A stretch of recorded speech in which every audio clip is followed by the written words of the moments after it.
গতকাল ইরানের উপরে আমেরিকা এবং ইসরায়েলের যৌথ হামলা শুরু হয়েছে।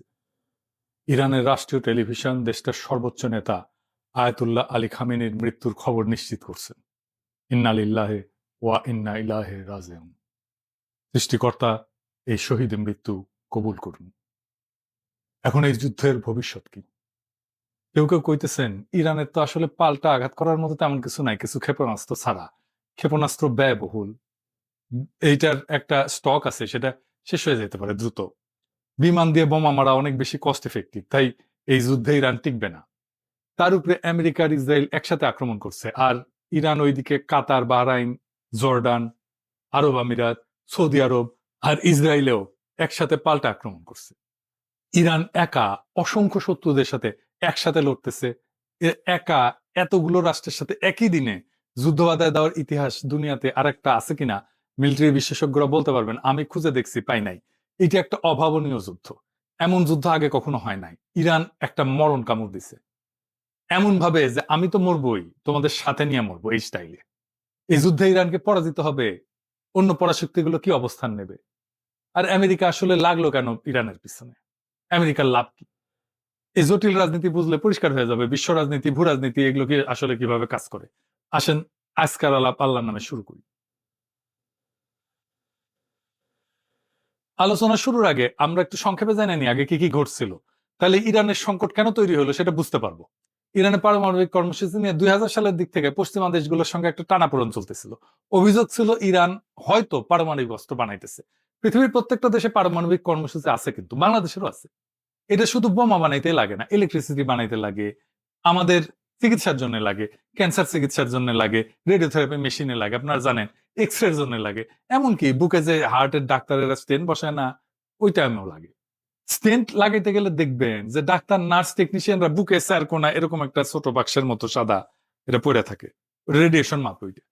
যাই হোক, ইরান পারমাণবিক অস্ত্র বানাবে এই ভয়ে জাতিসংঘ, ইউরোপিয়ান ইউনিয়ন, যুক্তরাষ্ট্র ইরানের উপরে কঠোর অর্থনৈতিক নিষেধাজ্ঞা দেয়। ইরানের তেল রপ্তানি কমে যায়, ব্যাংকিং ব্যবস্থা প্রায় বিচ্ছিন্ন হয়ে পড়ে, অর্থনীতি স্থবির হয়ে যায়। এই অচল অবস্থা কাটাইতে 2015 সালে ইরান এবং 6 বিশ্বশক্তির মধ্যে একটা চুক্তি হয়।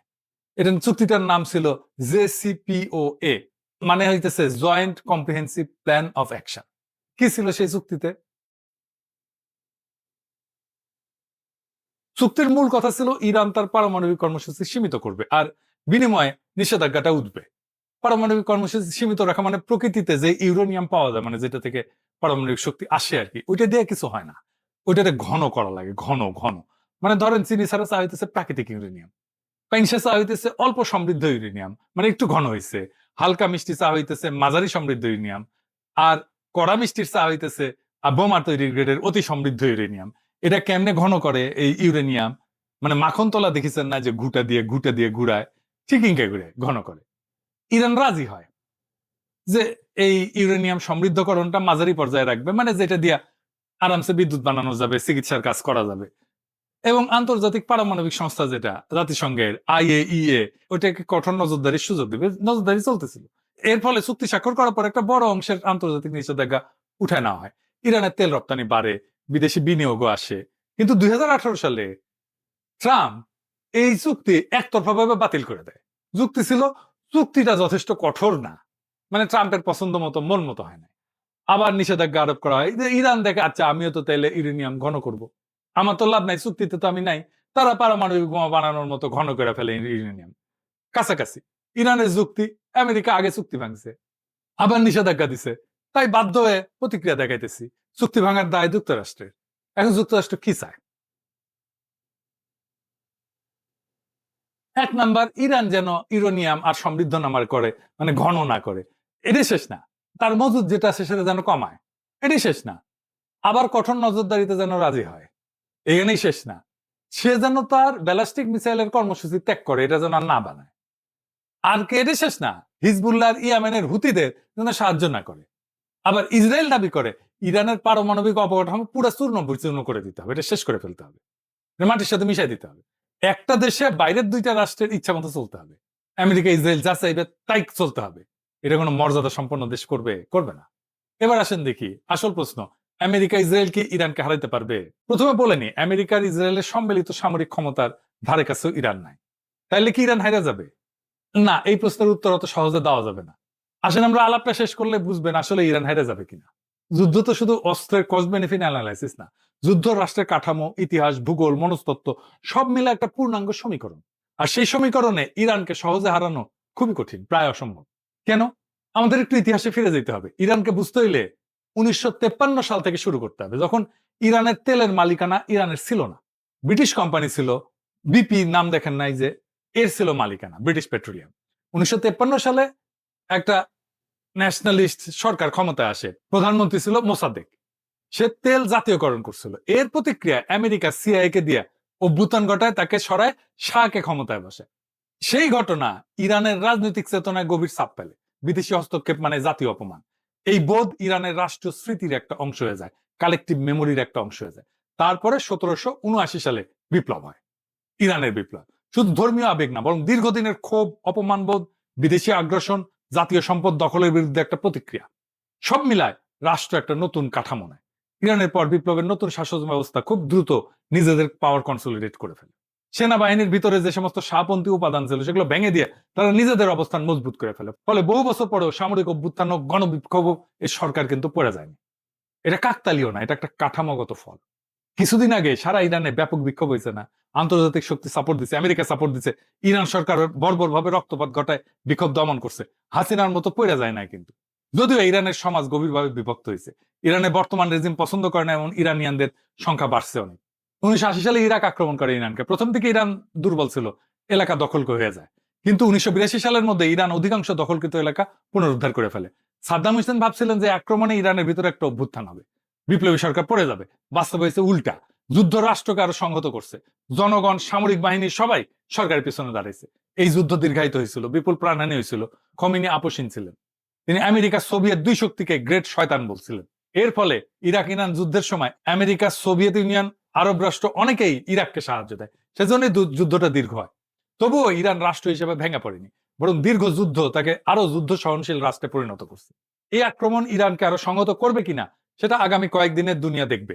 খামেনির মৃত্যুর পরে কি ঘটবে এখন অনুমান করা শক্ত, কিন্তু সম্ভাব্য সিনারিও কি হইতে পারে সেটা আমরা একটু আলাপ করতে। যদি শুধু আকাশ থেকে বোমা মারা হয়, তাতে সামরিক স্থাপনা ক্ষতিগ্রস্ত হইতে পারে, কিন্তু রেজিম চেঞ্জ হয় না, সরকার পতন নিশ্চিত হয় না। ইতিহাসে দেখা গেছে নো ফ্লাই জোন বলেন, দীর্ঘ বোমা বর্ষণ বলেন, এসব চলতে পারে বছরের পর বছর, কিন্তু স্থল আক্রমণ ছাড়া, গ্রাউন্ড ইনভেশন ছাড়া রেজিম চেঞ্জ করা কঠিন। ইরানে গ্রাউন্ড ইনভেশন কেন কঠিন? প্রথমত ভূগোল। স্থল পথে ইরানে ঢুকতে গেলে পশ্চিম ইরানের দীর্ঘ জাগ্রস পর্বতমালা অতিক্রম করতে হবে। পাহাড়ি ভূখণ্ডে বড় আকারের সেনা, ট্যাঙ্ক, সরবরাহ লাইন এগুলো এগায় নেওয়া খুব কঠিন। সরু গিরিপথ থাকে, উঁচু নিচু পথ থাকে। এখানে যারা প্রতিরক্ষা করে, ডিফেন্স করে, তাদের বেশি সুবিধা। ইরান মূলত একটা বিশাল উচ্চভূমি, চারপাশে পর্বতমালা, মাঝখানে মরুভূমি, আর জনবসতি অনেক জায়গায় পাহাড়ের ভেতরে, আড়ালে। এই ভূগোল আক্রমণকারীদের জন্য তিন ভাবে বিপজ্জনক। একটা হচ্ছে মেকানাইজ বাহিনী, এগুলো ট্যাঙ্ক ট্যাঙ্ক ইত্যাদি গাড়ি, বহর টহর এই সমস্ত নিয়ে যখন যায়, আগাইতে যায়, তখন গতি কমে যায়। সংকীর্ণ উপত্যকার মধ্যে দিয়ে যেতে হয়, চোক পয়েন্ট আছে, মানে যেখানে আটকায় যেতে পারে। এইসব জায়গায় কনভয় আটকায় গেলে ক্ষয়ক্ষতি দ্রুত পারে, উপর থেকে আক্রমণ করবে। যারা ডিফেন্স করে তাদের এখানে সুবিধা, উচ্চভূমি থেকে নজরদারি করতে পারে, অ্যাম্বুশ করতে পারে, প্রতিরক্ষা লাইন তৈরি করা তুলনামূলকভাবে সহজ। ইরান সবসময় এই অ্যাডভান্টেজে থাকবে। রাজধানী বা নগরগুলো এগুলো ইনসুলেটেড, মানে বড় শহরগুলো অনেকটাই পাহাড়ি বলয়ে সুরক্ষিত, চারিপাশে পাহাড়। দ্রুত ধাক্কায়, কুইক থ্রাস্ট যেটাকে বলে মিলিটারি ভাষায়, ফল আনা কঠিন। ইরান সমতল ইরাকের মতো না, এখানে ভূগোল নিজেই এক ধরনের প্রতিরক্ষা বাহিনী হয়ে থাকে। এরপর আছে লজিস্টিক্স বা সরবরাহ। ইনভেশন মানে শুধু সৈন্য যাওয়া না, এটা সাপ্লাইয়ের যুদ্ধ বটে। স্থল আক্রমণে জেতা মানে সাপ্লাই চেইনের উপরে বেঁচে থাকা, সাপ্লাই লাইনের উপরে বেঁচে থাকা। প্রত্যেকদিন বিপুল জ্বালানি, গোলা বারুদ, খাবার, যন্ত্রাংশ এই সমস্ত দীর্ঘ রুটে এনে পৌঁছাইতে হবে।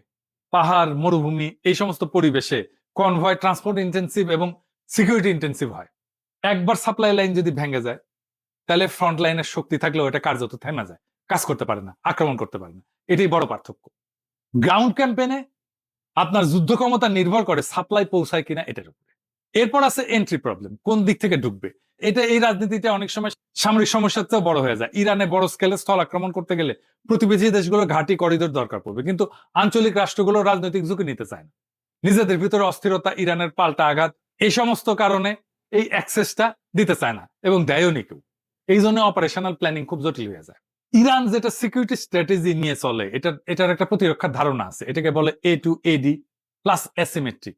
এটা দিয়ে সময় কেনে এবং খরচ বাঁচায়। A2AD এটা আবার কি? আসলে এটা বুঝে দেখি। এনা সামরিক ট্রাম ইউজ করলাম আর কি, কুল লাগে এনা এগুলো শুনলে, বুঝে কই। A2AD মানে হচ্ছে অ্যান্টি অ্যাক্সেস, দুইটা এ, সেজন্য A2AD মানে হচ্ছে এরিয়া ডিনাল। সহজ ভাষায় শত্রুকে ঢুকতে দিও না, ঢুকলেও আরামে চলতে দিও না। ধরেন কেউ আপনার বাড়িতে ঢুকতে চায়, আপনি কি করবেন? গেটের সামনে কাটা বসাবেন, রাস্তা ব্লক করবেন, চারপাশে নজরদারি বসাবেন, ঢুকলে আঘাত করবেন। ইরানও সমুদ্র এবং আকাশপথে ঠিক এইটাই করে। উপসাগরে ছোট ছোট দ্রুতগামী নৌকা থাকে, সমুদ্রের মাইন পথ থাকে, দূরপাল্লা ক্ষেপণাস্ত্র থাকে, ড্রোন থাকে, এয়ার ডিফেন্স থাকে। উদ্দেশ্য হচ্ছে আমেরিকা বা অন্য কেউ যেন সহজে বাহিনী ঢুকাইতে না পারে। আর অ্যাসিমেট্রিক এটার মানে কি? অ্যাসিমেট্রিক মানে হচ্ছে শত্রু বড় এবং শক্তিশালী হইলে সরাসরি তার মতো লড়বে না, অন্যভাবে লড়বে। ইরান জানে যুক্তরাষ্ট্র প্রযুক্তি, বিমান, জাহাজে অনেক আগায়, তাই ইরান সরাসরি ট্যাঙ্ক বনাম ট্যাঙ্ক যুদ্ধ করতে যাবে না, বরং ছোট ছোট ছোট ছোট আঘাত, ড্রোন হামলা, প্রক্সি বাহিনী ব্যবহার করে মিসাইল ছড়ে দূর থেকে চাপ সৃষ্টি করবে, সাইবার হামলা করবে। এইভাবে বড় শক্তিকে ধীরে ধীরে ক্লান্ত করে ফেলবে। আর সময় কেনা মানে কি? ইরান জানে যে সে হয়তো দ্রুত যুদ্ধে জিতবে না, কিন্তু সে যুদ্ধ লম্বা করতে পারে।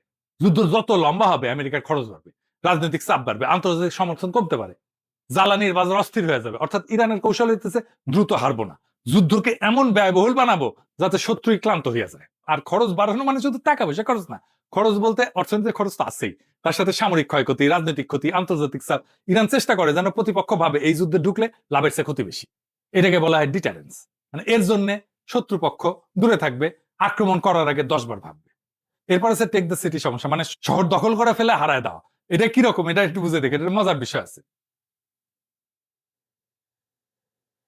ইরানের জনসংখ্যা বড় এবং অনেক, 31টা প্রদেশ আর 1,500 শহর। বড় শহরে 30টা, তারও বেশি।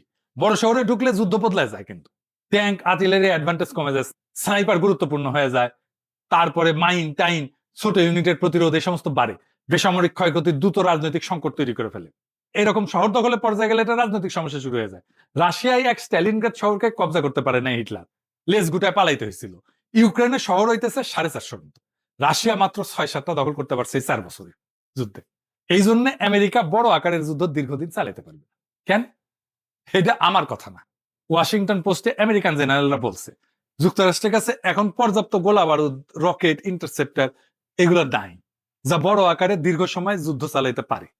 এবং অনেক মধ্যপ্রাচ্যের দেশও তাদের ঘাঁটিগুলো যুদ্ধের কাজে দিতে রাজি না। এটা বড় ধরনের সামরিক অভিযানের জন্য একটা বড় বাধা, ওয়াশিংটন পোস্টের জেনারেলরা বলছে, আমেরিকান জেনারেলরা। আর 2 নম্বরে দেশের রাজধানী পতন মানে রাষ্ট্রের পতন না। তেহরান দখল হইলেও সরকার পূর্বাঞ্চলে সরে যায়, যুদ্ধ চালাইতে পারে। ইতিহাসে বহুবার দেখা গেছে রাজধানী হারা রাষ্ট্র লড়াই চালায় গেছে। মস্কোতেই তাই হয়েছে, নেপোলিয়ান গেছে, মস্কো দখল করছে, ওরা চলে গেছে দূরে, পরে আবার ফিরে আসছে। এবং নেপোলিয়ান ওই রাশিয়ার যুদ্ধে হারছিল, কিছুই করেনি, শুধু বসেছিল রাশিয়ান সোলজাররা। যাই হোক, তৃতীয়ত রাজনৈতিক মনস্তত্ত্ব। বাইরে থেকে হামলা হলে সরকার এটাকে বিদেশি আগ্রাসন হিসেবে তুলে ধরতে পারে, জাতীয়তাবাদী ঐক্য তৈরি করতে পারে। যে জনগোষ্ঠী সরকারের সমালোচক তারাও অনেক সময় দেশের প্রশ্নে একসাথে দাঁড়ায় যায়। দেখেন ইরানে বোমা মারতেছে, যে যুদ্ধ শুরু হইতেছে জন্য ইরানিরা খুশি যে তারা জবাব দিতে পারে। চতুর্থত আমেরিকার নিজস্ব রাজনৈতিক বাস্তবতা, বড় আকারের স্থলযুদ্ধ মানে বিপুল খরচ, দীর্ঘ সময় আভ্যন্তরীণ রাজনৈতিক চাপ। শুধু নৌ এবং বিমান শক্তি দিয়ে সীমিত হামলা চালানো তুলনামূলকভাবে সহজ, কিন্তু স্থল বাহিনী মোতায়েন করা একটা ভিন্ন মাত্রার সিদ্ধান্ত। আর একটা দিকে হচ্ছে এয়ার স্ট্রাইকও কিন্তু সস্তা না। আধুনিক জেট বিমানে প্রত্যেক ঘন্টার ফ্লাইং খরচ, নির্ভুল অস্ত্রের মূল্য, সব মিলায় দীর্ঘমেয়াদী বোমাবর্ষণও কিন্তু খুব ব্যয়বহুল। যদি দ্রুত রাজনৈতিক ফল না আসে, তাতে আক্রমণকারী পক্ষের আগ্রহ কমে যেতে পারে। ইয়ামেনে হুতিদের উপরে দীর্ঘ বোমাবর্ষণ করছে আমেরিকা, তা হুতিরা আত্মসমর্পণ করছে? করে নাই। সব মিলায় সমীকরণটা এরকম যে ইরানের সামরিক সক্ষমতা হয়তো সীমাহীন না, ক্ষেপণাস্ত্রের মজুদ সীমিত, কিন্তু যুদ্ধে জেতা মানে শুধু প্রতিপক্ষের অস্ত্র শেষ হওয়া না, রাষ্ট্র ভাঙতে হইলে ভেতরের কাঠামো ভাঙতে হয়। আর ইরান বিপ্লব পরবর্তী 4 দশকে নিজেদের এমন ভাবে গড়ে তুলছে যে বাইরের আঘাত তাকে দুর্বল না করে এরকম সময় তাকে আরো সংহত করতে পারে। সুতরাং বর্তমান যৌথ হামলা ইরানকে ক্ষতিগ্রস্ত করতে পারে, কিন্তু শুধু আকাশ যুদ্ধ দিয়ে ইরানের সরকারকে সরানো, রাষ্ট্র কাঠামো ভেঙে ফেলা তা সহজ বা নিশ্চিত না। এরপরে ইরানের হাতে আছে 2টা স্ট্র্যাটেজিক অ্যাসেট। কি সেটা? এইটা পারমাণবিক বোমার চাইতে শক্তিশালী। একটা হইতেছে হরমুজ প্রণালী, 20 মিলিয়ন ব্যারেল তেল যায় প্রত্যেকদিন এটা দিয়ে। 8টা দেশের তেল যায় সারা দুনিয়ায়, ইরান, ইরাক, ওমান, আমিরাত, সৌদি আরব, বাহরাইন, কাতার। সারা দুনিয়ার 20 থেকে 25% তেল এই ছোট্ট সাগর পথ দিয়ে যায়। এইটা ইরানের নিয়ন্ত্রণে। সৌদি, কুয়েত আর কাতারের 90% তেল এই রাস্তায় যায়। আরেকটা হইতেছে ইয়ামেনের পাশে আরেকটা গুরুত্বপূর্ণ প্রণয় আছে, তার নাম হচ্ছে বাব এল মান্দেব। এইটা লোহিত সাগর আর গালফ অফ এডেন এই দুইটাকে যুক্ত করে। এর মাধ্যমে জাহাজগুলো সুয়েজ খাল হয়ে ইউরোপ এশিয়া এই রুটে চলাচল করে। এদিক দিয়ে তেল যায়। এখান দিয়েও প্রত্যেক দিন ধরেন 7 থেকে 10 মিলিয়ন ব্যারেল তেল, পেট্রোলিয়াম পণ্য এদিকে যায়। এইটা প্রায় 10% মতো তেল পরিবহন করে বৈশ্বিক তেলের। এটাও ইরান হুথিদের দিয়ে আংশিক বা পুরোপুরি বন্ধ করে দিতে পারে। এতে কোন কোন দেশ ক্ষতিগ্রস্ত হবে? আমরা তো হবই। আমরা দুধবাদ, ইন্ডিয়া হবে, ইউরোপ হবে, চায়না হবে, ব্যাপকভাবে ক্ষতিগ্রস্ত হবে। সেটা বড় ব্যাপার না, কিন্তু এই কারণেই বলা যায় ইরানকে আঘাত করা সম্ভব, কিন্তু সেটা ইতিহাস, ভূগোল এবং রাষ্ট্র কাঠামো বিচারে তাই অসম্ভব। এখন প্রশ্ন হইতেছে ট্রাম্পের কি লাভ ইরানকে আক্রমণ করিয়া? অন্য লাভের মধ্যে আছে আমেরিকাকে ট্রাম্প তো গ্রেট বানাবে, মেক আমেরিকা গ্রেট এগেন। ও গুয়াত নাই সাম রাধাকৃষ্ণের নাম। তো এখন যারা ওর কম্পিটিটার, মানে ধরেন ইউরোপ, তারপরে চায়না, তাদের চাপে ফেলতে পারে। ইউরোপ আর চায়নাকে সে যুদ্ধ বাধা এই দুই শক্তিকে চাপে ফেললো, তেল পাইলো না, এক্সট্রা লাভ। তাদের ইকোনমি চাপে পড়বে, ইউরোপ এবং চায়নার ইকোনমি চাপে পড়বে এই যুদ্ধের কারণে, কারণ তাদের জ্বালানি আসবে না। ইউরোপ আর চায়নার ইকোনমি দারুণ ভাবে ক্ষতিগ্রস্ত হবে। আর ইন্ডিয়া, ইন্ডিয়া আমার অনুমান সিস্টেম করে আসছে ও মোদির সফরে, আবার হয়তো রাশিয়ান তেল নিবে, এই কনসেশন দিয়ে আসছে। ট্রাম্প তো কিছু না পেলে কিছু দেয় না। একবার তো নেতা নেওয়ার মনোরঞ্জনের জন্য নাচছিল মোদি, এপস্টেন ফাইলে আসিছে। এইবার আমার অনুমান আফগানিস্তান আর পাকিস্তানের মধ্যে যুদ্ধটা ওই মোদি লাগাইছে, পাকিস্তানকে সীমান্তে বিজি রাখবে। এখন তালেবান আর ইন্ডিয়া তো জিগরি দোস্ত, পাকিস্তান যেন কোনোভাবে আর এইদিকে নজর দিতে না পারে, সাহায্য করতে না পারে ইরানরে। সে তো আবার ইরানের বন্ধু। আবার ভারতীয় রাষ্ট্রায়ত্ত company India ports global limited, সে ইরানের চাবাহারের শহীদ বেহেশতি টার্মিনাল পরিচালনা করে। ভারত সেখানে ক্রেন, কার্গো হ্যান্ডলিং এই সমস্ত ইকুইপমেন্ট বসাইছে। এখান থেকে কোনো গোয়েন্দা তথ্য নিতে পারে। এই পোর্ট হয়তো তাদের কাজে লাগতে পারে ইসরায়েলের। ইরানের এই পোর্ট ম্যানেজমেন্টের দায়িত্ব তো উচিত হয় না দেওয়া ইন্ডিয়ারে, ইরানের। ওরা তো আবার সবার থেকে বেশি বুঝে। আবার ওমানের ডোকোমেও একটা পোর্ট আছে, যেটা যেখানে লজিস্টিক অ্যাক্সেস আছে, মেইনটেনেন্স অ্যাক্সেস আছে ইন্ডিয়ার। এটা আবার হরমুজ প্রণালীর জাস্ট বাইরে। ফলে পারস্য উপসাগরের উত্তেজনা হইলে বিকল্প অপারেশন পয়েন্ট হিসেবে এটা কাজ করতে পারে। হয়তো ইন্ডিয়া এই পোর্ট গুলো থেকে কোনো সাহায্য দিবে ইসরায়েলকে, আমেরিকাকে, হইতে পারে গোয়েন্দা তথ্য বা লজিস্টিক্স। ইরান হয়তো সামরিক দিক থেকে দুর্বল, কিন্তু ইরান কোনো ফাঁকা মরুভূমি রাষ্ট্র না। 1953 সালের অপমান, 1979 সালের বিপ্লব, 8 বছরের যুদ্ধ, এই রাষ্ট্রের ডিএনএ তে বেঁচে থাকার রাজনীতি বসে আছে। খামেনি নিহত হয়েছে, তাহলে হয়তো নেতৃত্ব বদলাবে, কিন্তু রাষ্ট্র কি ভেঙে পড়বে? ইতিহাস বলে খুব সহজ না। যদি শুধু আকাশ হামলা হয়, অবকাঠামো ক্ষতিগ্রস্ত হবে, কিন্তু রেজিম চেঞ্জ, এটা স্থল আক্রমণ ছাড়া প্রায় অসম্ভব। ইরান হয়তো দুর্বল, কিন্তু কোন ঠাসা রাষ্ট্র সবচেয়ে বিপজ্জনক হয়? এই যুদ্ধের ফল নির্ভর করবে কে বেশি শক্তিশালী তার উপরে না, বরং কে বেশি সময় ধরে টিকতে পারবে তার উপরে। আর বিশ্ব রাজনীতি আজ আবার প্রমাণ করছে ভূ রাজনীতি মানে মানচিত্রের রেখা না। ভূ রাজনীতি মানে শক্তি, স্মৃতি, অর্থনীতি আর প্রতিরোধের সমীকরণ। আসন্ন দিনগুলো নির্ধারণ করবে এটা কি একটা সীমিত সামরিক অভিযান, নাকি নতুন এক বৈশ্বিক অস্থিরতার সূচনা। আল্লাহ আমাদেরকে সবাইকে হেফাজত করুন। এই রক্তক্ষয়ী যুদ্ধ বন্ধ হোক। ইনকিলাব জিন্দাবাদ।